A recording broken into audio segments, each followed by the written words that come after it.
Hi, we're the Rush Tribute Project, and you're listening to Two Guys Talking Rush.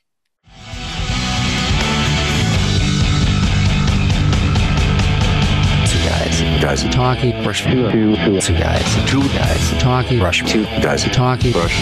Two guys talking Rush. Two guys.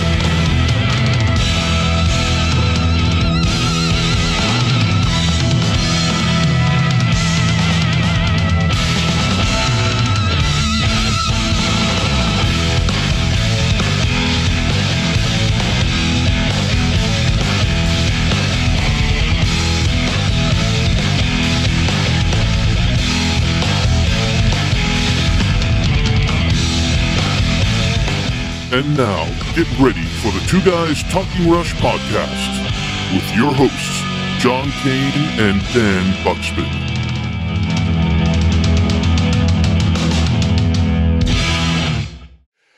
Hey folks, my name's John Kane, and this is the delightful Dan Buxton, and welcome to episode 37 of the Two Guys Talking Rush podcast. This is not Two Guys Talking KC and the Sunshine Band. It is two guys. It is not. It's two guys talking the incredibly iconic Rush. That it is not. So listen in, folks, and discover the best damn Rush podcast in the entire Solar Federation. Two Guys Talking Rush. Dan, another episode. Here we are. Jesus. Another one in the books. Yes. Another one in the books. I know. I feel I would be remiss, by the way, if I did not point out for our audience that we are taping this particular episode on April 20th, known among some of you as 420. That's all I'm going to say. Let's go on. Hit the bong slurping sound effect. Yeah, right, exactly. Or don't. If you don't do that kind of thing, you don't have to. I'm just saying that's what today is. Watch your favorite. Hey, listen, they put CBD in like cheesecake, you know. I mean, what does it matter, you know? Right. Yeah, gummies. Yeah. Everything seems to have hemp. Yeah. I'm wearing a hemp shirt. I'm eating a CBD scone. And I'm not partaking in the true source. But anyway, 420 is a celebratory exploration into we all know numerology. What. Yeah, exactly. So have fun, folks. Just don't listen to Passage to Bangkok and enjoy yourself. Yeah, don't eat too many Twinkies on the couch. All right, good. So here we are, another episode. And remember, folks, this show is hosted by fans, for fans, and our listeners know we are inclusive. Each week, we try to mix it up with guests and content, good content, and we want our fans to join us on this magnificent journey. Before I forget, I want to thank our guests on episode 35 and 36 for our series on Beyond the Lighted Stage. Story consultant Ralph Chapman, wonderful gentleman, and just a legend in the Rush field, or I should say Rush field, or the story behind Rush and their legacy on different types of media. And of course, the film Beyond the Lighted Stage is an important one. That's a good one to watch on 420. Yeah, it holds up. I have to say, I watched it again recently. Yeah, it does hold up very well. Yeah, it's a great documentary. And, again, as a reminder here at Two Guys Talking Rush, we're fans of the talented crews who make up the live event and touring industry. So please support the Sweet Relief Musicians Fund at sweetrelief.org. A small donation will help thousands of music industry people who have been affected by COVID-19, which I think for the most part, I think half of America by now is vaccinated. And slowly but surely, the live event industry will come back. I'm seeing smaller and smaller live events creeping their way. I watched a live simulcast live podcast or live streaming event of it was from Daryl's house in Connecticut of Beyond Purple. Nice. It's a super Deep Purple cover band. Excellent band. I was really impressed. Yeah, and the keyboardist looks just like John Lord. Just naturally they kind of look like a bunch of bikers. And right. And so they went Beyond Purple. They did all the Coverdale stuff, White Snake stuff, and then got into some Sabbath and fun. It was good. Nice. Yeah, it was Cool. good. I would check them out. Definitely. So anyway, you can hear our podcast on TuneIn, Apple Podcasts, Spotify, Pandora, Simplecast, and others. This show is recorded in video, so please check out our YouTube channel and click subscribe. A quick shout out to rushradio.org. You can find Rush Radio on the TuneIn app and at rushradio.org. A big thank you to Ed Stenger at rushisaband.com. We love Rush as a Band as well as the Power Windows website, 2112.net. Check them both out. Another quick shout out to the Mighty Why Not. Their music can be heard in the show's intro, an incredible band. And of course, Rush fans, we want to hear from you. If you have any comments, suggestions, ideas, questions about the show, please submit them. We'd like to hear from you. Email us at 2TWO guys talking rush, 2guystalkingrush at gmail. We're always looking for super fans. So if you consider yourself a super fan, let us know, and maybe you can come on the show and tell us why. You would be most welcome. I think so. We've had we have a great super fan show coming up. I don't know when, in a few more episodes, but we had a good panel on last week. That one was a blast to do. Those guys were awesome. Yeah, it was. We had someone from Canada, from the UK, just all around. Anyway, a lot of drinking too. I noticed. Yeah, quite a bit of drinking. But wine and beer, and people just come on and hang out. Right? It was great. I think we did it on later in the day on a Friday, and so basically it was like happy hour with Rush fans. So I was all over it. I loved it. Yeah, it was a nice loose show, and we had a lot of fun, so look out for that. Our website is 2guystalkingrush.com, www.2guystalkingrush.com. And our Facebook page is facebook.com/TWO, 2guystalkingrush. Check us out there. A lot of activity. And twitter.com/2guystalkrush. 2 guys talk rush at Twitter. Again, please subscribe to our YouTube channel. You can check us out, literally check us out, and see what we look like, and if we've shaven, and yeah, right. They can just sort of take in our musky vibe that we generate. Exactly. I just don't like shaving at all, so I just waiting for my beard to get really long. And you're going to do really the full Grizzly Adams. Santa Claus, yeah. I want to get rid of it. Yeah, definitely.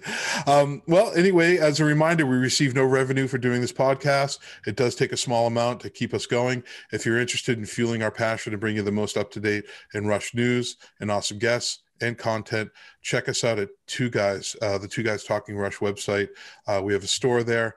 You can buy a coffee mug, a t-shirt, a button, a sticker, and also support us on patreon.com/2 Guys Talking Rush, TWO Guys Talking Rush. So there it is. Fan news. I just want to give a quick, we don't have any specific emails to tend to tonight, but I just wanted to give a quick shout out to a listener of ours who's just a really nice guy.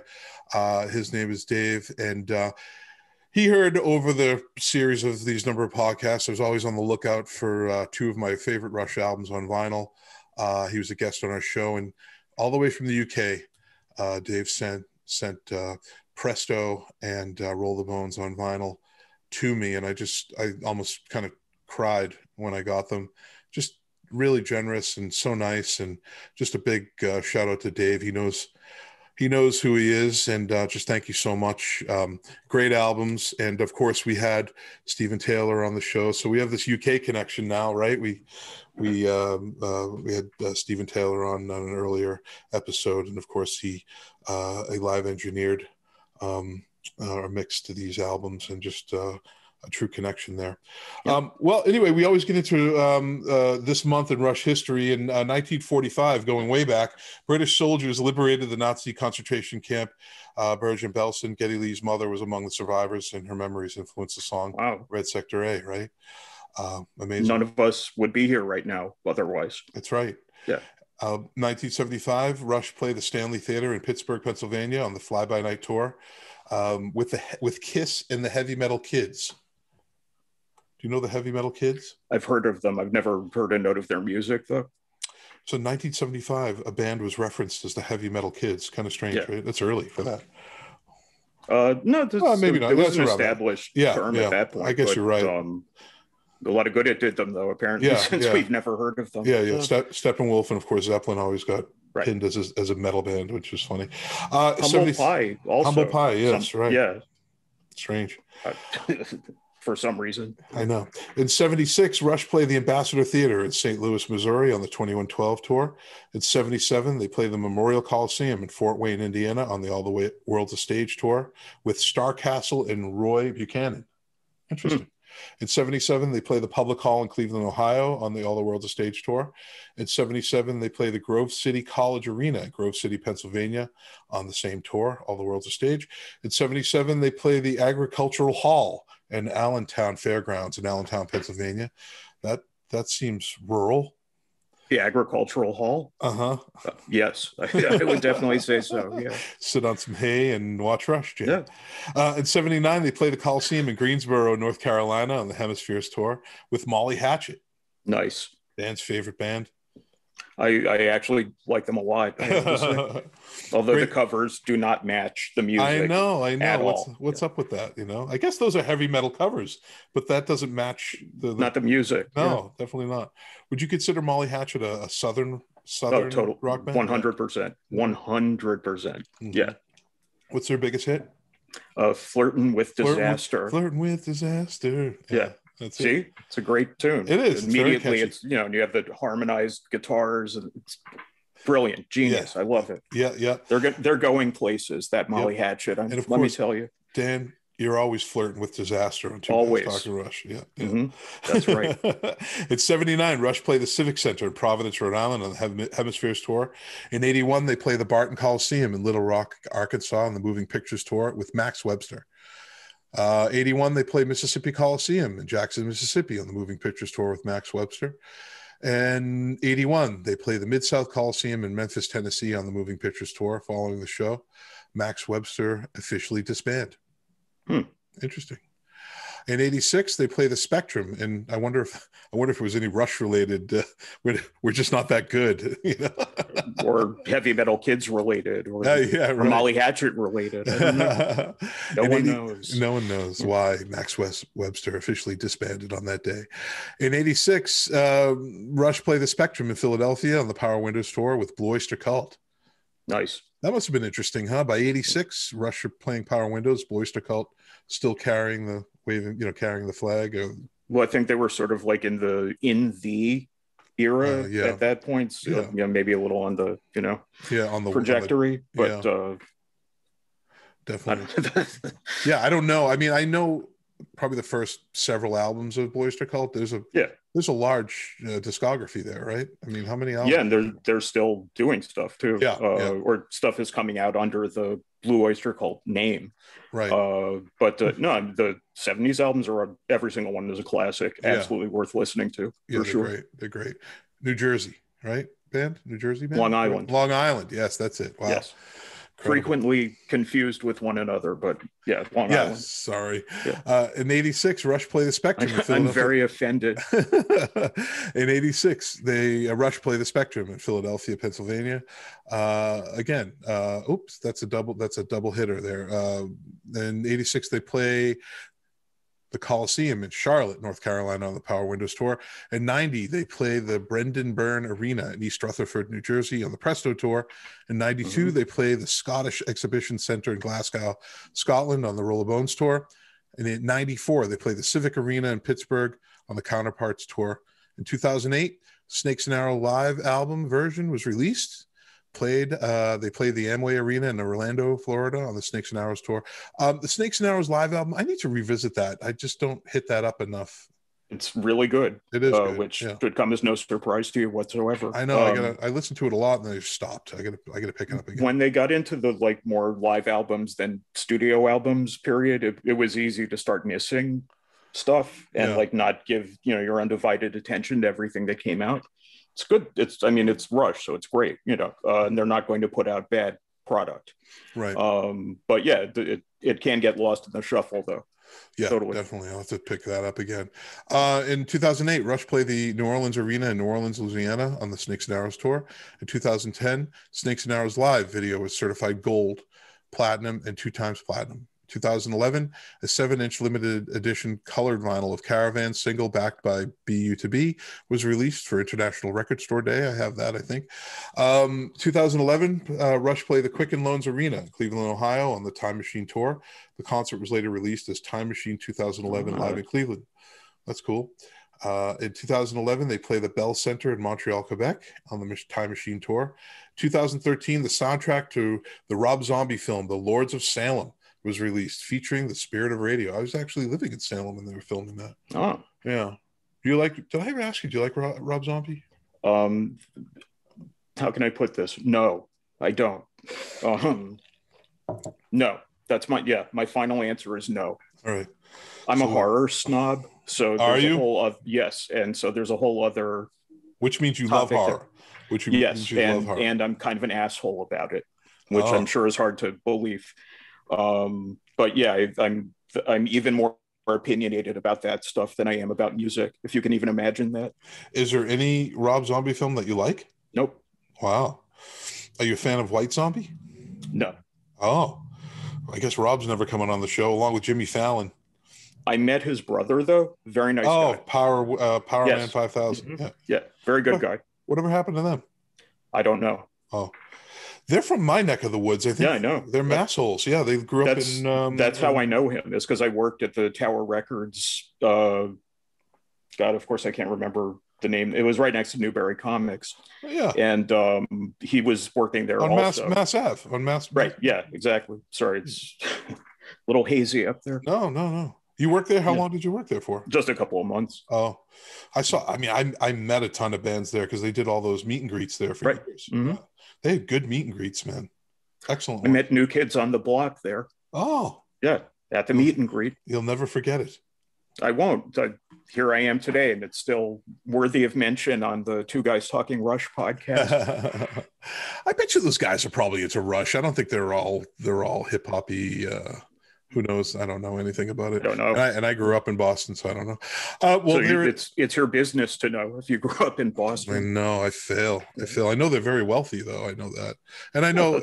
And they're when they talk their talk. I get the language. Anyway, no dissing on the New Kids. Just not my style of music, of course. I'm sorry, Dan. I don't want to break your heart. That's okay. In 2015, What You're Doing, performed by Michelangelo Battaio, was released on his compilation Shred Force 1. Batio, Batio. You could say it several different ways. I'm sure someone will let us know. Never heard it. Yeah. 2015, Neil Peart was referenced on today's episode of Battle Creek. In 2017, Rush received the Alan Slate Humanitarian Spirit Award for their achievements and longstanding career in the music industry, social activism, and support of the humanitarian causes at the annual Canadian Music and Broadcast Industry Awards in Toronto. There it is. This month in Rush news, the Polyphonic Spree, a choral symphonic pop rock band from Dallas, Texas. You ever hear of them? Yes. Yeah. Sort of like a communal 60s kind of, yeah. I think that's sort of the vibe they're going for. Everybody's hearing Hare Krishna with the white sheets and... I don't know. I don't know haven't either. Really, delved in there too much, but that's what I understand. Yeah. Well, they perform, let's see here. They were formed by former Tripping Daisies frontman Tim DeLaughter back in 2000. The band has released 6 studio albums along with several live albums and soundtracks over the past 2 decades, and they'll be releasing their first covers album via Good Records. The album is titled Afflatus and will include a cover of Rush's Spirit of Radio, which you can listen to on YouTube. In addition to the Rush track, the album will include covers of In Excess, the Rolling Stones, ABBA, and many more. Afflatus will be available as a LE glow-in-the-dark vinyl LP. It can be pre-ordered on Amazon, I believe, and on their website. Very interesting. I listened to it. It's okay. I think you got to be a fan of their music and their sound. Yeah, I think so. And also forgetting what Rush sounds like. You have to also get that out of your head and then just focus on that. Yeah, totally. Geddy Lee and his mother Mary Weinrib to appear in a docuseries From Cradle to Stage, hosted by Dave and Virginia Girl. This is a new series. Foo Fighters frontman David Grohl's mother Virginia released her book From Cradle to the Stage, the stories from the mothers who rocked and raised rock stars back in 2017. The book contains a chapter on Geddy Lee's mom, Mary, where Mary talks about what influenced Geddy to choose a musical career and the prevalence of music in their family home. There's going to be a show co-hosted by Dave and Virginia Grohl, and Geddy and his mom will be on the show. As we know from our frequent guest Donna Halper, they have a very tight relationship, so that's not surprising. Yes. So there's a whole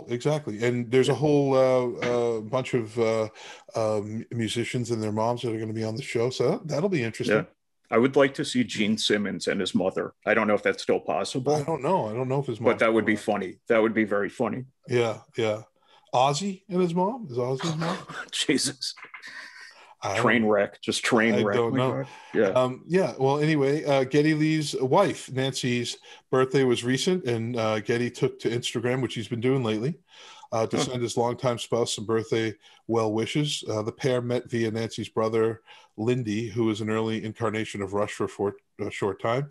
Were married back in 1976. They have 2 children, Julian and Kyla, and they seem to be very happy. So that's nice. Happy birthday to Nancy. Yes. Yeah. Happy birthday. 2 Guys Talking Rush. For the second year in a row, the Little Kids Rock Foundation held its annual benefit show as a virtual event due to COVID-19 concerns. The 2021 event took place on Wednesday, April 14th, and some of its artists that appeared and or performed were Carlos Santana, Todd Rundgren, James Hetfield, Jack Black, Craig Robinson, and Yo-Yo Ma. In addition to the benefit show, the foundation ran a silent auction at givergy.us, and one of the items up for bidding was a virtual meet and greet with Rush's Alex Lifeson. The auction ended this past week, and the Alex meet and greet ended up raising almost $7,000. So that's awesome. Nice. Yeah. Jesus. I know. Music writer Martin Popoff's Driven, Rush in the 90s, and in the end, the third and final book in his 3-part Rush Across the Decades series is slated for release later this month on April 27th. It can be pre-ordered via Amazon and other online retailers. The first book of this series was Anthem, Rush in the 1970s, which released last May, and the second book, Limelight, Rush in the 1980s, which officially released back in October. The imitation leather-bound book will come in at 368 pages. Wow, that's impressive. Good for him. Wow. He's writing. Insanity. Right. Yep. He's writing. He's doing it right now. He's like typing away right now. Every moment of the day. Anyway, we love Martin Popoff, and he does a great job. And I hear he doesn't sleep. I hear he only sleeps 1 hour a night. The Stephen King of rock and roll. Yes. Dun, dun, dun. Yardbarker.com posted their list of 25 drum solos, fills, breaks, and intros that everyone should know. Wow. This and 3 Rush tracks made the cut, of course. Tom Sawyer at number 13, La Villa di Strangiato number 8, and YYZ at number 3. So, very good. Yeah, there it is.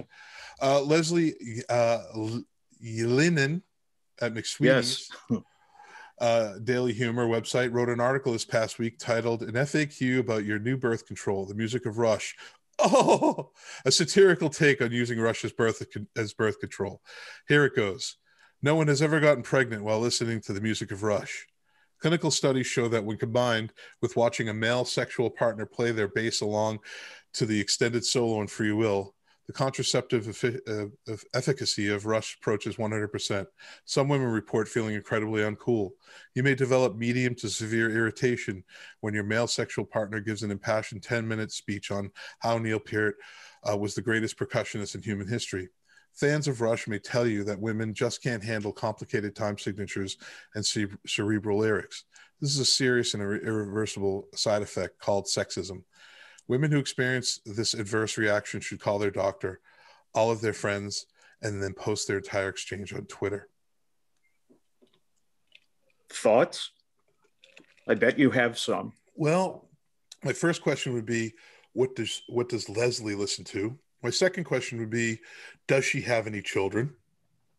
My third question would be, if she is in fact married, what does her spouse listen to?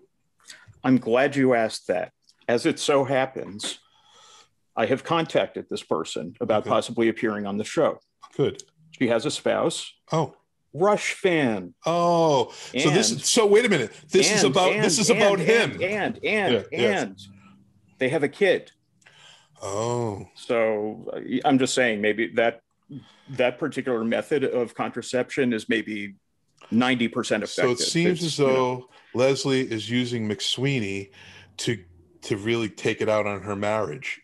Well, you and I are serious journalists, and really what we should do is ask her these questions. Oh yeah, possibly on a future episode. I think you're right. But when would we ever do something like that? I don't know. But let's just move on, because that would never happen. Let's not ruin any future potential. No, let's not do spots.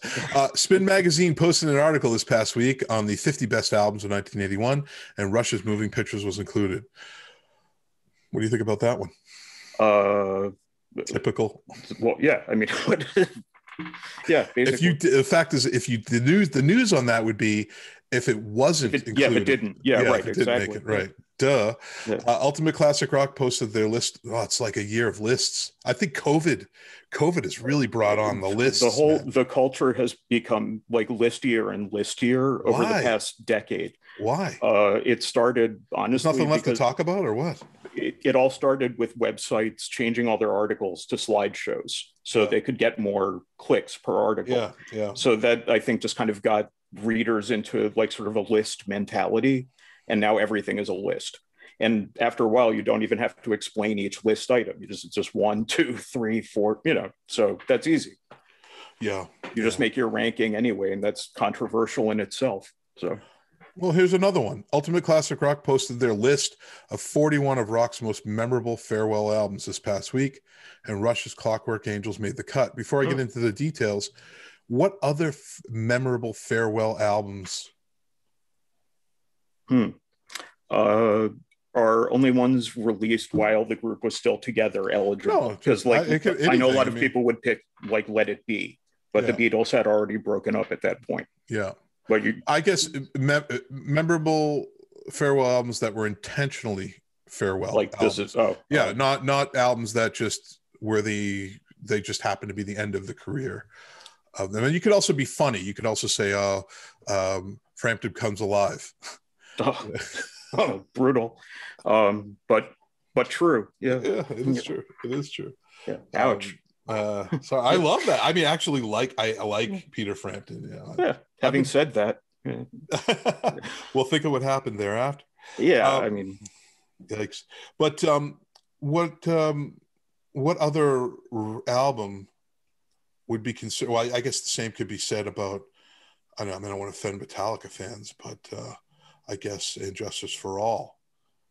In the same vein, that to me, that's a farewell of a sound of a band. Yeah. They never sounded the same after that, I mean, like a little bit, like on more recent the Black stuff album? they did. Yeah. No, on like Hardwired to Self-Destruct, like a little enough for people like you and me when we heard it to go, okay, this is better. Yeah, but at the same time, there was a disruption between huge disruption. So it's almost like they're clawing on the muddy banks of trying to get their footing back or something. Oh, and what's funny though about that disruption is it has never stopped me every time they make a new album from being like, is this going to be the good one finally? I know, and it never is. But then every 10 years or whatever, it's like maybe now, maybe this time. Shout out never going to happen. Shout out the devil. Career apex, shouted the devil. I know, that was it. Not girls. Oh, we're gonna get a call from Nikki Sixx. I want calls. I'm lonely. We need calls. Yeah, call us. Listen, I was so bummed out when Theater of Pain came out. I can't even. Really? I think they were too. I was a huge Crew fan, and then after that, it was like, what? Yeah, but I actually like Rat more now. Honestly, I think they've aged a little better. And Warren DeMartini is, like, in my opinion, a great guitar player. Super underrated. Never mentioned by anybody ever. I know. And he still looks like he's 19. Kind of. I don't know if he looks like 29. He's 19, but he looks better than good. Mick Mars. I'll say that. Poor Mick Mars. The underdog of Motley Crue. He doesn't get enough credit. He's a great guitarist, man. Like, he plays circles around everyone in that band. I mean, it's not even funny how much better he is than everybody in the band. I know. Tommy Lee has good pocket, though, I would like to say. One of the best rock drummers around. Yeah, definitely. And also, going back to Metallica, I've seen them live a number of times beyond the Injustice stuff, and just a great live band. They're consistent, just flawless playing, and they're fun. Metallica could play a bar and still be good. I think they're not that symphonic when it comes to sound like other bands.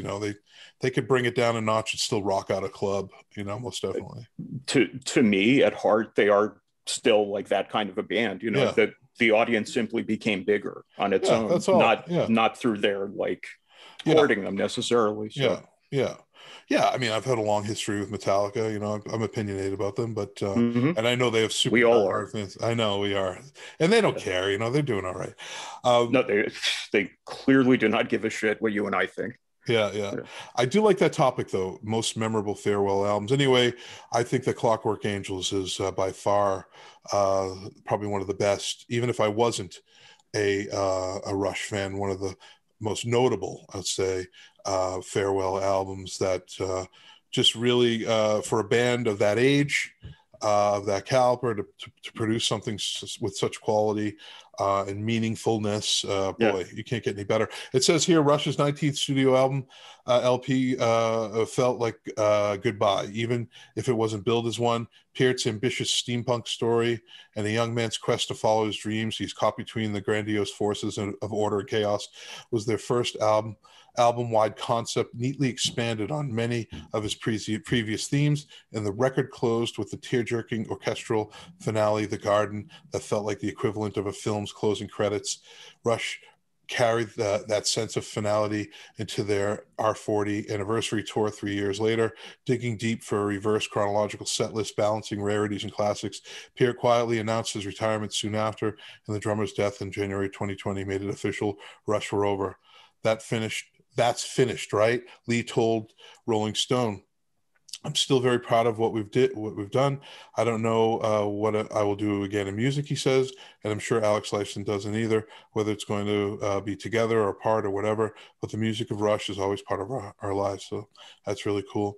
Rush officially licensed Moving Pictures 40th anniversary 3D artwork from Art-O-Vision. Now, there has been such a lackluster celebration of this seminal album, and I think Dan and I can't figure out why. I've decided I'm putting all my chips on There Will Be Something for Christmas. Right. That's why we're not seeing anything. I have decided. I don't know anything. That may not actually be true, but that's my theory. Yeah. Hypothesis. Well, I hope so. Well, Art-O-Vision is a Wisconsin-based company that creates three-dimensional collectible artwork inspired by popular culture, video games, food, and Americana. In celebration of the 40th anniversary of Rush's Moving Pictures album earlier this year, they've just released 2 new officially licensed pieces inspired by the album's iconic artwork. The first is a shadowbox art piece depicting the Moving Pictures album cover and measuring 12 by 15.5 by 2.5. The collectible shadowbox art piece comes ready to hang with an official Rush certificate of authenticity. Each piece is printed on thick optical grade acrylic with vibrant UV cured inks and set in a high quality finished MDF wood frame. Our shadowbox art pieces are handcrafted in Eau Claire, Wisconsin. You can visit that website and check out that work at artovision3d.com. You can follow them on Facebook, Twitter, and Instagram as well. Well, I guess the kitschy stuff is bound to come out, right? Bobbleheads and all sorts of little things like that. You can't stop that, sadly. Yeah. Well, talking about Wisconsin, I'm going to segue right into our guests. And Dan and I are a fan of all the sort of uprising of music inspired tribute acts, bands that are, you see them all the time on the old platforms, kids who are ripping out Tom Sawyer on their drum set, all these sort of prodigy performances by these younger like 7-year-olds. I know, it's crazy, right? Playing Eruption by Eddie Van Halen. I don't know if that's all perfectly, exactly. Unachievable tasks when Dan and I were kind of lumbering along as exactly, smoking hash, skipping school. But here it is. So there's so much good talent out there, and one of which is a band called the Rush Tribute Project, who were guests on our show a while back. Super guys, and they really do a great job celebrating the music of Rush, and they do it expansively. They cover a lot. I mean, I think they cover every song by Rush. I mean, no stone is left unturned. I mean, you could throw a request at them and they'll bang it out for you. These guys are from Milwaukee, Wisconsin. Sean Jones on bass, keyboards, pedals, lead vocals. Thomas Slawnik, drums and cymbals. Bill Heck, guitars, pedals, vocals. And the Rush Tribute Project is an homage, as it says on their site, to one of the most enduring and influential bands in rock music, combining skilled musicianship with exciting performances. They bring the magic of Rush's famous live concerts to clubs and festivals, covering all 40 plus years of Rush's amazing career. The Rush Tribute Project painstakingly creates the sound and energy that has made Rush one of the top selling rock bands of all time. With a lineup that has performed Rush tribute shows for over a decade across North America and around the world, including RushCon, the Rush Tribute Project stands out as one of the premier tributes to a legendary band. This three-piece uses vintage instruments, clothes, and sounds to produce a Rush concert experience that is unparalleled for the casual fan as well as the most discerned Rush fan. And Dan and I had the pleasure of having them perform live on the Two Guys Talking Rush podcast, and the sound quality was great. We got to kick back, and they played, I don't know, probably around 7 or 8 songs, and they just did it. Something like that. That was wonderful. That was really great. That was like the best seat in the house. That was fantastic. It really was. Not even to make a pun, but that really was the best. It was the best seat in the house. We got to kick back, watch those guys perform in their studio.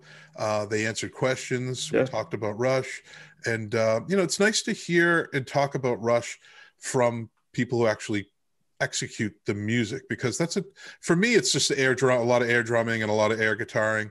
And of course lyric reading and mimicking the songs verbally, but it's different when you can actually play the notes, I think, right? There's stuff there, I'm sure, that you and I don't even know how hard it is, and we don't, because we're not bass players, or stuff that's a little more outside of our experience, but I mean, trying to play any of those drum fills, I'm sure it makes you okay, am I up for this? I know. Have I eaten my Wheaties this morning? And even just understanding the notes and the patterns and the compositions, I suppose it must give them a different kind of viewpoint or perspective on the techniques of Rush's performances. The choreographed dance between the instruments while playing live is just, something I'll never know because I'm not in it, I've never played 3 instruments at once, and I will never have that. As far as I know, that will never happen to me. Wait a minute. The first time I met you, you had a kazoo, you had a cymbals between your knees, and you were pulling on a bass drum that was attached to your back. What was that? I was also playing my body Bobby McFerrin.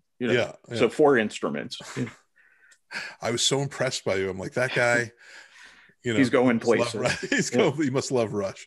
Well, there it is, folks. The two Guys Talking Rush podcast, bringing to you the Rush Tribute Project live on this incredible podcast for you. We did it for you. So sit back on 420.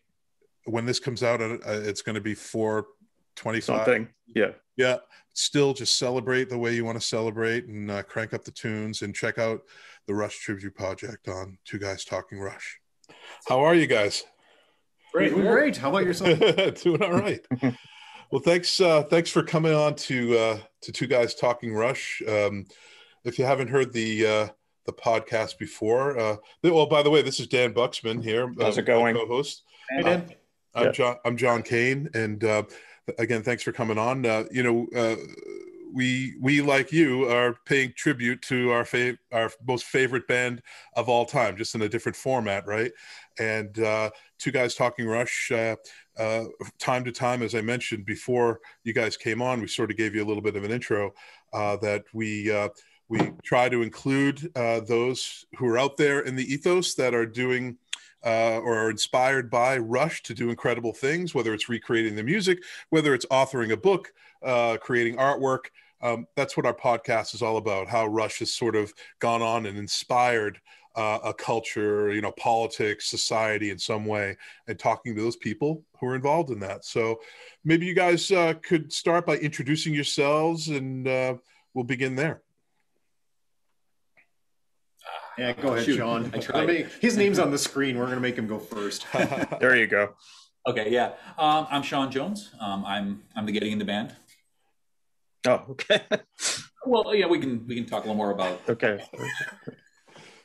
Thomas Slawnik. I play those behind me there. Drums. Bill Heck, guitarist. Get to play Alex. Nice. Very cool. And how did Rush Tribute Project begin? Where did you guys meet, and what were the origins? Take us back to the origins of this thing. Yeah. All right. Well, so I was bit by a radioactive spider. Wrong origin, sir. I'm sorry. It was. I'd been doing tributes in some other bands for a while, and every year a group of us get together and just have a Rush jam, a weekend, kind of a convention where a bunch of people gather around Milwaukee and just play Rush all weekend.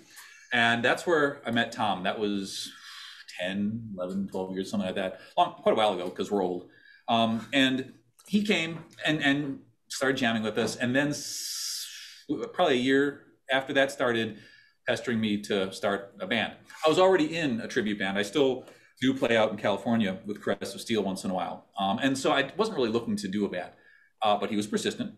And eventually I told him, okay, right, well, if we can find a guitar player we can just slot in that we didn't have to work with and teach songs and that kind of thing. Someone that was into it the way we were. We don't want to have to be nice to this guy. Right. Well, yeah. But if we could find that, then yeah, that'd be cool, because I thought it'd be fun. And then so we looked. A friend of mine did this for a little bit, but he wasn't really a good fit. And then a guitar player that I played with for a long time recommended Bill, whom he was like, oh, I know this guitar player that can play Rush. And so Bill comes down and commits the cardinal sin of audition, saying, "Oh, my sounds are going to be terrible." He wasn't wrong; they were terrible. But they weren't terrible if you were if you were into playing Metallica and Slayer. Yeah, and stuff like that. but seriously, I mean, and so he told us that. We're like, all right, whatever. And so we started playing, and the first two tunes that we played, Free Will and Limelight. And I remember that because it was one of those things where we start playing Free Will and we get to the breakdown section, we start playing it, and then Tom and I are just like, oh, okay, because the sound was heavy metal shred, but it was Free Will. It sounded great, and the feel was there, and the pocket was there, and so from that point on, we spent the better part of 2 years, I want to say, pretty much rehearsing. We had done a couple of little shows to get out and play, but we really spent probably a solid 2 years in the basement here and in the other basement also, just working on stuff and getting things to a point where we felt comfortable bringing it out to the public. Sure. And then we've been doing this for 6-7 years now. It's no easy feat, sort of emulating a band like Rush. I mean, it's not like your traditional rock and roll kind of four-piece, right? No slight to the Rolling Stones, whom I love very much, and there is a particular finesse to playing Rolling Stones music. Some people get it right, some people just can't get it at all. That sort of swagger. But with Rush, there's a technical feat to overcome, right? There's challenges, technological challenges, patches, sounds that need to be accurate for the Rush fan, because there are a lot of fans that are looking at you saying, all right, if you don't pull it off, I'm walking out of here, or just I'm moving on, right? So, and I've listened to you guys and you do it really well. Can you talk about some of the challenges it is to as a musician or just as a whole to perform Rush music? Well, like you said, people that are Rush fanatics are going to notice every little thing that you miss Oh yeah. or do wrong. Yeah. You're gonna go right there. Oh yeah. Oh, you missed it. So You will hear about it. for me, that's Yeah. what I Yeah, you're under the microscope. Yeah, we are under a microscope. At the same time, I mean, it's our fault, right? We put ourselves here. We knew it was coming when we did it. But yeah, so like one of our favorite phrases is that we're going to play about 300,000 notes tonight, and we're going to get about 290,000 of them right. The other 10,000, well, you know, that's where it goes, right? Yeah. Were you going to say something? Yeah, it's fun to kind of to play in front of a group. I'm recalling our first full show, you know, back 7 years ago, and it was kind of a tough sell to get people. I think by the end of the night there might have been maybe a dozen people left, but you can tell because you've got all these people, you know, towards the end of the night, and they're watching you with their arms crossed, and they're just glaring, and then they're looking at your feet, and then they're like looking at your equipment, you know, looking at this, and like, okay, so you can tell what kind of fans these are. Occasionally we get the people that come out there and actually try to dance, and that's a horrible take on work. They think it's some other thing, right? Right. They're drunken enough to where they think it's something. Right. Yeah. And then we start subdivisions, and then they can't do 70. The subdivisions waltz or something like that. So kind of going back or kind of moving forward and then flashing back a little bit. So where did you all grow up? You guys are from Wisconsin, is that correct? You said, yeah, okay. So the young rock and roll kid, you know, when did you first get into Rush? And maybe each one of you could talk about how the origin story of you and how you sort of got turned on to Rush. That we're interested in that here on this show. And we talk to fans from all over, and we're really interested in like, okay, when was your first show? You know, what made you like Rush? You know, it was always an older brother or a friend that turned them on, or, you know, anyway. Yeah. I can start with that. Okay. You're right with the older brother. My older brother, Dave, 2 years older than me. First, I remember this is like the early MTV era, and we'd be watching, and Exit Stage Left was being played, you know, somewhat repeatedly, like in the evenings and on the weekends, and I remember watching this, and of course, you know, like me at the time, I would have been 10, 11 years old or so, and but I remember like the green swirly background and everything, you know, with Tom Sawyer, you know, stuff like that stuck out, you know, just kind of the stage presence of it. And my brother is like, it's like, you will listen to this, you know, and you will get into these guys. And so sometime shortly after that, he, you know, came home with Moving Pictures, and then he came home with Signals, you know, shortly after that. So for me, yeah, it was definitely the older brother influence telling me that I had to stop listening to the crap that I was listening to and get into these guys. So what about in high school? In high school, were you sort of an outcast, or were you not? Yeah, absolutely. And yeah, even the subdivisions video, it's like, yeah, that's me. You know? That's funny. They spoke for a lot of people, you know. I mean, with that video and with a lot of their music, it was just like people could easily relate, you know, or, you know, they wouldn't have connected the way it did. You know, what you've said, your story was, we hear that all the time. It's very common, and we'll always get people who are like, you know, I heard this song or I saw this video or whatever, and I was like, they're talking directly to me. I totally get this. So yeah, you're in good company. When did you first see Rush? I mean, when's the first time you saw them? For me, it was actually on the Hold Your Fire / Show of Hands tour. Oh, okay. Yeah. In '88 and at Mecca in Milwaukee, and yeah, it was that was it. It's like I was already a fan then. I was already starting to learn how to play some of these things, but I hadn't seen them live. I was kind of a late bloomer when it came to live shows. Yeah, interesting. But yeah, that was so I saw them every tour when they came to the Milwaukee area from that point until they weren't touring anymore. So amazing. Yeah, cool. I'm old enough so that I could have seen them at the auditorium in Milwaukee when they played Xanadu for the first time on the Farewell to Kings tour. Wow. Wow. It was, I think, their first time playing Xanadu live. And I was hooked right from then on. Had to learn everything that Neil tried or played, as best I could. And is that when you first started picking up when you first picked up the drums? Is that? I used to listen to my brother's albums. He used to listen to a lot of Emerson, Lake and Palmer and stuff. Oh, yeah. But I just had a crappy little snare drum that I used to play on. Never took lessons. Is that picture still in your life? I can't read music or anything like that. I just listen to the albums incessantly, repeatedly back and forth, and try to learn the fills and things like that. And then it just, after a while, it gets in your head so much that a lot of it just comes naturally after that. I suppose being a Rush fan in the 1970s while in high school is much different than being a Rush fan in the 1980s. What was that like for you? Was it, were Rush sort of on this threshold of progressive rock when you were coming up as a teenager at that era, during that era, or what? You didn't hear a whole lot of it on the radio. Yeah. Except the, popular songs. Yeah.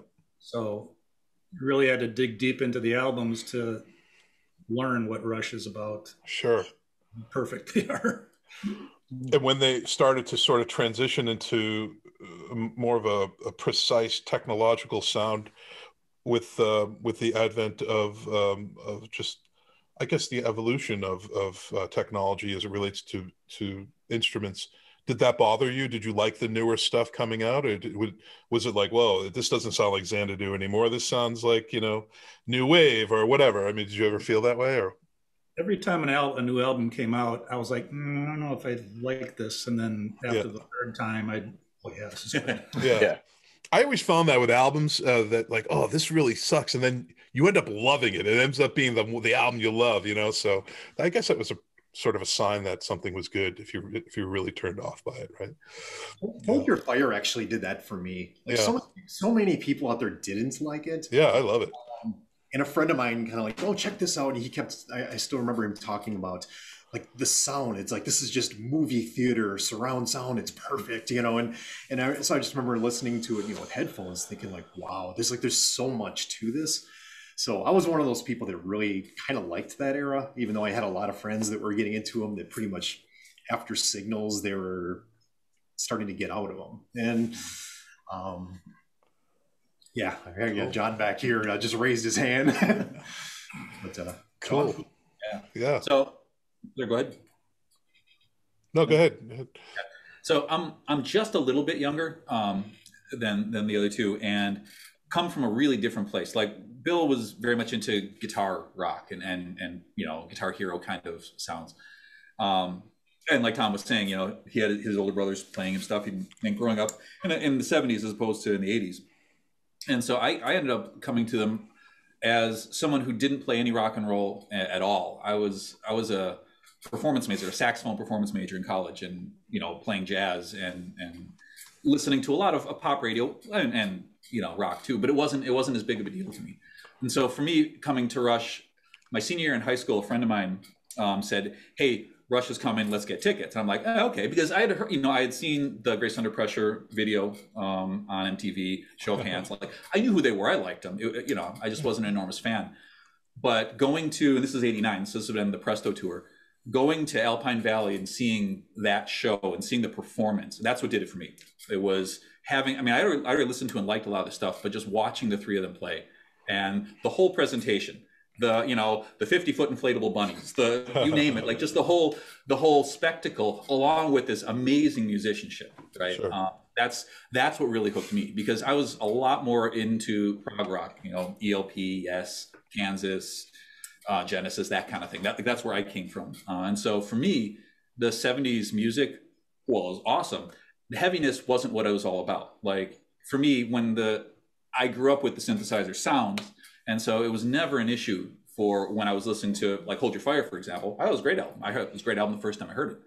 And Presto, which aside from it being a little thin as far as the initial mastering was, I loved the songs on it. I loved the writing on it. And so between that and then watching them play about 2/3 of the album, that was it. From then on, I was hooked. Yeah, that was a great tour. I remember that tour. The Presto tour was fabulous. I love that album. We had Stephen Taylor on our show, who was the mixing engineer with Rupert Hine on that album and the Roll with the Bones album. So he had a lot of insight. You might find that episode interesting. So collectively, how long have you guys been together? I think this is our 7th year. Wow. If you count last year, I guess it makes sense. And do you prefer to be called a tribute act? I mean, is that we don't know on Two Guys Talking Rush what to call band, because listen, what you're doing is not your average sort of celebration of an average band, right? It's Rush are different, and to be able to well, first off, execute the level of musicianship which it seems as though, but just by listening to you, you're trying to achieve for. It's a lot of hard work. So in many ways, I feel like calling, especially a band that plays Rush music, that tries to sort of copy it in a way that's true, calling you a tribute band it's almost like a slight. Do you like to be called a tribute act, or do you prefer something else, or what? It's in your name, Rush Tribute Project. So what was your take on that? I get where you're coming from. Yeah. Right. Because when you hear a tribute band, you instantly think a cover band. Cover band, right. As opposed to a band that's really, really executing the show, right? And it's just kind of like different tiers almost. Like, it's how serious are you, and also what kind of tribute, right? So we obviously are going towards the more recreating the experience of the show, right? Like, if you went to a Rush concert, this is what we're trying to give you in a much smaller theater with about 100th of the budget. This is a Rush show, right? Yeah. But then there's others that they're just playing the songs, right? They're maybe they're trying to be exact, or maybe not. Maybe they're just trying to get a good feel with the songs, right? So, which kind of, like, when you hear tribute, people will hear all of those different levels, right? So yeah, I mean, we kind of embrace the idea of being a tribute, because that's what we're doing. Like, right? At the end of the day, we're paying tribute to this band.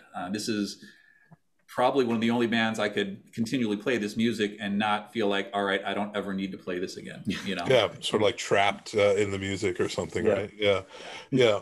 Well, that, and I suppose because there's so many challenges to the music itself. I mean, I think even Rush themselves were challenged by their own music, and they've said it openly. Like, even Neil has said, playing Tom Sawyer, we'd sort of take that song for granted because they either close with it or open with it, and he would sort of play it in this effortless way, but not true. That's untrue. I mean, even Neil said he's challenged every time by that incredible body of work. But are there particular songs or things that you do that celebrate the music of Rush that are challenging always? Yes. There are some songs that I don't want to sound like it's completely autopilot, because as soon as you start not thinking about it is when you screw up that you usually don't screw up in. Yeah. But the standards, like for me anyway, like Spirit of Radio, Limelight, Closer to the Heart, Subdivisions. Those are ones I can kind of, like, when we're playing, I can sort of do a little more crowd interaction and sort of, just enjoy the atmosphere of it. Whereas, like, we'll play a song like Driven, where it's just like doing math equations, while you're playing, and it's like there's no time, there's no space to think about anything else other than what I'm doing. But as soon as you break your concentration, right, it's over. Yeah. I think we've almost universally found that covering songs on Clockwork Angels, it's like, you talk about going out with a bang, because these are some of the toughest songs that we've ever tried. Yeah. Why is that? Headlong Flight is just mentally exhausting. Like, as soon as it's done, it's just like, I need a break. That's a 7-minute song or a 6-minute song or whatever that just, from start to finish, it's go at about 100%, and you can't let up, because the second you let up, there's that thing that happened, and you missed that thing, and now the whole flow of the song is no longer what it was. Mm-hmm. But then and the energy in that song is just so high, and the whole time, it's amazing how much more challenging some of their later songs were. You don't think about it, they don't sound that way, right? Like the earlier, more progressive-y, however, I don't know if you want to define it that way, but odd meter type songs or whatever, they sound like they're harder. But then you start playing stuff off Snakes and Arrows and Clockwork Angels, and those are much harder to actually execute in the way they did. Why is that, do you think? I think the density of the writing is the way I would describe it. So like, in the older songs, they were specifically saying we need to perform this live, and so they would craft everything to be, I can do this, right, from start to finish. And then Power Windows-ish era, they started saying, okay, well, we've got technology and we'll write it and then see what we can do. And towards the end, well, they could do a whole lot, and they would start writing these dense layers, multiple guitars, multiple basses, multiple vocals, all on top of things, and then trying to execute that live is a real challenge. And and so they'll end up using, they had some samples that they would trigger to fill out the sound, but at its core, these are still just 3-part songs. There's really just a trio with all this extra stuff woven in. And so knowing when you're on part 1 and switching down to part 3 and then going to part 2, like, well, especially in Bill's case, like, what part am I going to play for this song, and how are we going to make this happen, and then how are we going to make it like become a full live song that's going to sound good and that's going to like be representative of the song. Like, so there are a lot of musicians who think that like triggering samples is cheating. Like that's you're laughing because exactly. It's triggering it at the right time, and it's just as demanding as not cheating, or whatever you want to call it. But I think a lot of people just don't think of it that way. They think like, playing something off hemispheres, that's got to be the hardest thing. What I found in a lot of later Rush music is it's just as complex and just as tricky, but it's not so much on the surface. You listen to it and you don't really hear that, where like in the earlier stuff, like something like Anthem, that,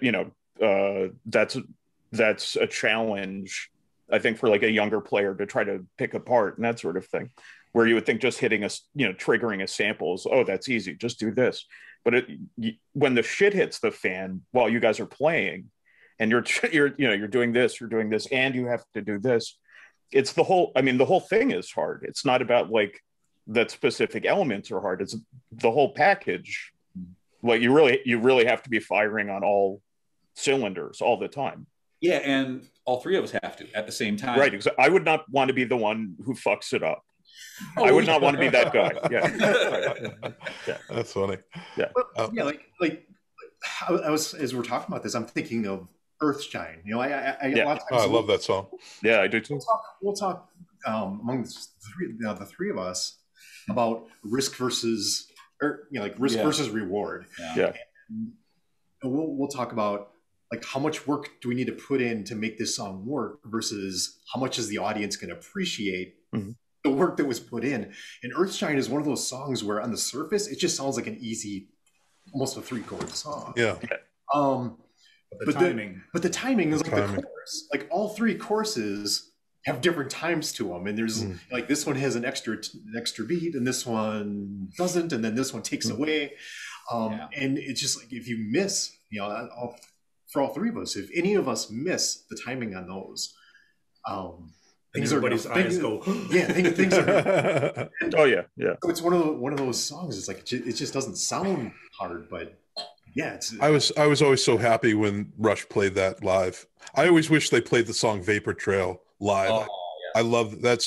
That seemed like a song that maybe was put on the shelf for a long. It could have been on any early 80s Rush album, would have fit in nicely. Is there an era of Rush that you love to perform the most? We might get 3 different answers. That's fine. That's okay. I like the mid stuff, like from Hemispheres all the way to Presto and Grace Under Pressure. Stuff like Snakes and Arrows and Clockwork Angels, Vapor Trails, not so much. There's some good stuff in there, but I like the mid section of this. So it's just music that Rush music that doesn't connect with you as much as other material. Is that what you're saying? Yeah. Not that it's challenging technically it's all challenge, but you just feel you're more connected to the material you're talking about, right? Yeah. And like to me, it's like I would kind of say anything from hemispheres through signals is kind of what I would consider my sweet spot. Like, where when anything comes up on the set list from that range, it's kind of like, all right,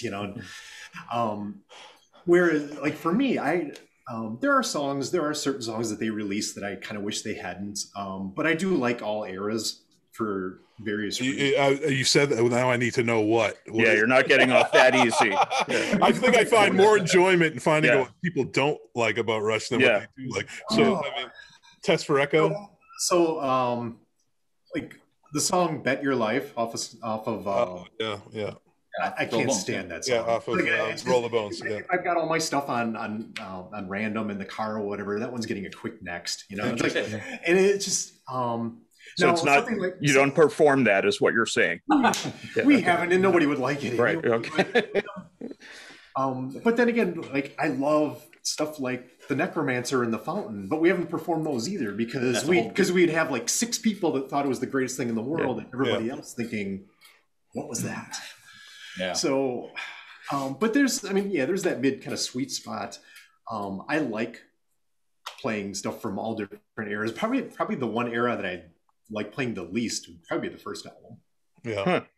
Interesting. And it's not even that I don't like the songs. It's more I like to showcase what this band can do. And to me, that first album is just kind of, it's just a bunch of rock songs. And there's a lot of bands that I feel could do it justice. You feel like it's a little too like Grand Funk Railroad for you. Yeah. And then me. Nothing against Grand Funk Railroad. I love Grand Funk Railroad, but I get it. And me personally, like, my playing style doesn't mesh real well with that first album. I actually, like, we play Working Man obviously a lot. It's probably the solo that I struggle with the most. Huh. And you wouldn't think it should be, but it just does. And so that's yeah. Sure. Yeah, I don't actually. It'd be really hard for me to pick an era that I would like more than others. Because I truly like every album. Snakes and Arrows might be my least favorite, but only because I think half of it is a little undercooked, like it needs a little more time in the oven, like just a little bit more. But there's some really good songs on it, and I like it. I always consider that album like a warm up to Clockwork Angels, and I can see that. Right? Yeah, I can. Yeah. And so, but either way, I'm like, I still like playing songs off of it. And part of that, again, I think just from my coming into playing this stuff, like I learned how to play bass when I was in my 20s, and I didn't really start playing rock and roll until a little bit later. And so when I started learning Rush, I was literally, I was transcribing it, because back when I was learning, there were these 2 books, Rush Complete, Volume 1 and 2. That were piano transcriptions. Mm-hmm. Some of them were dead on, and that would have been about like maybe 2 songs. And the rest of them went from bad to, oh my God, this isn't even close. Wow. So, and so I'm sitting here looking at this music going, yeah, that's not right. And then this is before people started doing, having full transcriptions being published, especially for Rush. And so this is actually truly how all of this got started, if I just wind back a little bit. Yeah. On the National Midnight Star list, this is going back into the mid-90s. It was an online mailing list. Mm-hmm. Some of us had started sharing our transcriptions. We would do this ASCII tab and we would post it. And we basically, unfortunately, flood the National Midnight Star with our transcriptions. But then at that point, so this is like 1995, 94, 95, somewhere around there. One of the guitar players that was doing it, Jimmy Pena, said, hey, let's do a separate list and let's start with just this transcriptions. And so we created a tablature. That's the guitar tablature list, the Rush tablature list. And that persists to this day, and that spawned a website that keeps all the transcriptions that we did, and that's where this jam that we do every year comes from. This tablature thing, where basically all of us were writing all this stuff and transcribing it and learning it, and then I had the stupid idea of, hey, why don't we just get together and jam? And so I put that out there and got like 100 replies, like, oh yeah, let's play. Yeah. But we ended up getting about 10 of us in a terrible rundown studio in downtown Milwaukee for one day. And this is 1997, and it was an absolute blast. We sounded terrible, I'm sure, but we had a great time doing it. And so, with the exception of last year, every year since then, we've gotten together with a variety of people, a group of people up to about 20 people or so, spend a weekend, and that's all we did. But it comes down from the transcribing. So I've basically transcribed almost all of Geddy's bass parts, like written them out, because that's how I learned. Like they were just saying, like, he listens to things 800 million times. Bill also plays by ear, and I do, but I basically have, as soon as I write it out, then I've learned it. And so wow, for me, I get like I'm really interested in the transition from the way Geddy started playing to the way he continued to evolve and the things that he added and did throughout his eras. So going way back now, sort of way back to your original question, yeah, I don't know that I can necessarily pick one, because I also have 3 different parts to play. So each one of them, I'm probably gonna have something I would prefer to do on one instrument versus the other more. Yeah, I noticed that about you guys, because there are several Rush tribute acts out there. I mean, there's only one Rush tribute project, but there seems to be a consistency with what songs to. I mean, obviously, well, let me rephrase this. I know Lotus Land very well, and a couple of those guys are good friends. We live in the New England area, so I've known them from way back. They try to cover a good swath of material. And then I know other tribute acts, I mean, in particular, Why Not, who've been on the show, who also do original material. They just really cover sort of that 70s era, late 70s era. But how much of the catalog do you know? Like, are you able to sort of play everything from the Rush catalog, or is that what makes you guys special or different? Well, it's one of the things that we like to do. Our song list, like our current "Can we, at the drop of a hat, play a song?" is probably about, I don't know, about 80 to 100. Yeah, it's 100. Wow. Yeah. Wow, that's impressive. But then with these jams, I've probably played, not counting Clockwork Angels, I've probably played almost every song at least once in some form or another, whether it's a terrible, horrible sounding jam or us playing them. So no, that is one of I think one of our selling points. Yeah, and I had mentioned that first show where there ended up being a dozen people out in the crowd. We weren't really sure what was going to be received, what was going to work. We know there's the go-tos, there's the Tom Sawyer, Limelight, Closer to the Heart. It's like those kind of have to be there. We know that. But everything else, it's like, are these going to work or not? So I still have that set list where we played that particular show. We're like, we're going to play at least one song from every album, and we did. Wow. And some of them worked great, and some of them it was absolute crickets. And I mean, there weren't that many people there anyway. But yeah, we try to we kind of go by the rule that no song is going to be off limits. There definitely are songs that we probably shouldn't do. I had mentioned I'd still love to do the Necromancer. It needs to be the right audience for that. And, yeah, I mean, is it more a question of like the audience being able to stay with it? For something like that. Yeah. And we've never really gotten into doing like medleys and little parts of songs. It's like, I hate that shit. Anytime I hate that either. And part of it, I don't think we're fans of it. And the other part is I don't think we could remember. No, to me, it's like, don't play 30% of the song. Play the song or don't play the song. Right. Don't give me like a taste and then take it away. I hate that. Thank you. R30 intro then. Yeah, the R30 overture. I love that. That was different.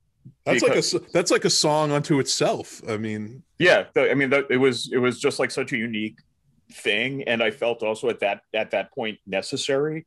And they were doing it like as a way to open the show and that sort of thing. I'm talking more about like legacy acts, which is another term I hate. Who like most of the set? Sadly, that's all we're going to be left with in another 20 years, man. So. Unfortunately, yeah. No, but I mean, there'll be artists where it's like most of the set is just like, here's a little thing I did. Here's a little thing, and it's like you're missing so much, and the entire emotional buildup of this song. It's like only seeing the first scene of a movie or so. It's like, no, you can't do that to me. I need to. Yeah. But that's just me. I don't know. Yeah. Although you guys seem to hate medleys too. You laughed in such a way that it seemed to me like you share my antipathy towards the medley. I'll just say I totally do, and I'm with you on exactly everything you said. Don't give me the first 30 seconds of a song. Right? Yeah. Like Karate Kid, do or not do. You squash like Britain. Exactly. Yeah. Right. Yeah. Sweep the leg. Exactly. Right. And that wasn't quite the lesson. That's my lesson. Yeah, that's my lesson, is to sweep the leg. But yeah. even like, Rush played Natural Science, countless number of times. But how many times did they play the entire song? Usually that last guitar solo was skipped, and I know it was out of the interest of time. They got a ton of stuff they want to cover, and they're always one of the things I always loved about Rush is they always hit the current album heavily. Yeah, it's like, because I like all these classic songs and that, but I've heard them so many times. I want to hear them play stuff they haven't played, and a lot of people think that. So yeah, they would trim songs. We've never done that either. We've always like if we're gonna play something like Natural Science, we're gonna play the entire song. Right. It is true to the album as we possibly can. Now, we will do things that Rush has already done shortened. Like, for example, like 2112. A lot of times we'll do the All World the Stage version, or we'll do like the Overture Temples and then Grand Finale or something, or just Overture Temples, in the interest of time. Because we have a 3.5-hour show, and we have a hard time fitting. We have a hard time. Like, we have to cut songs every time we put list, and it's just because they've got such a wealth of material. And Rush fans are actually interested in hearing all of that material, which is very much not like, if you go see a Journey tribute band, most people are there for about 13 songs and they're done. They're there for one song. Or for one. They're really there for one song. But like with Rush, people would be upset if all we did was play 8 songs they hear on the radio and then call it a night. Right. And so yeah, we have to trim the way they had to trim, but we try and keep it to specifically like certain things that they've done. And that's actually a trap we kind of put ourselves into, right? If we're recreating the Rush concert experience, well, we're not going to just come up with our own thing, because that's not what we're doing. We're not copying them. We're not dressing up like them, putting things on or anything like that. But the feel, the show experience needs to be pretty similar. And so we end up having to keep it as close to what they were doing as we could. But yeah, for the most part, we're not gonna trim stuff unless there's an absolute good reason to do so. A 3.5-hour show is really demanding. That is really demanding. You must break it up somehow, right? Like, there's got to be. We have a 15-minute break in the middle. That's it. Wow, that's incredible. So what's your going longer in the break? You're gonna just get tired. Yeah. Lose momentum, right? So what's your set list like? Is that a difficult thing to come up with? Does it change a lot? So it must be a challenge for you guys. Yeah, one of the things that we really try to promote is that you're not going to hear the same show twice.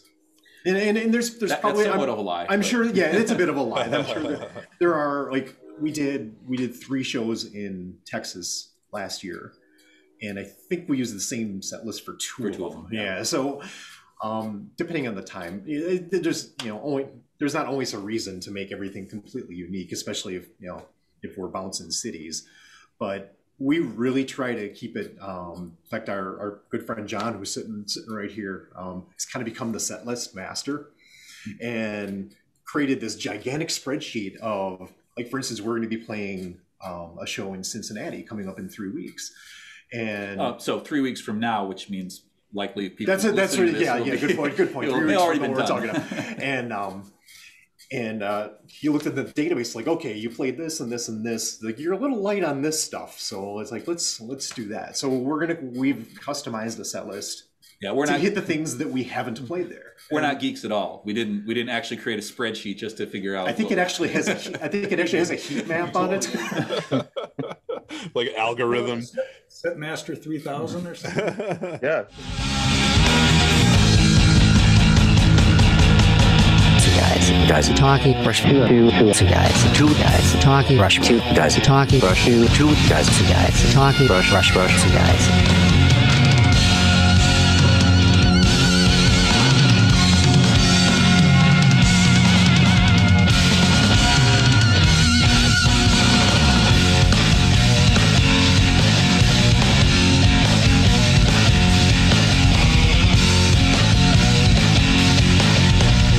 Stay tuned for part 2 of the Two Guys Talking Rush podcast next week.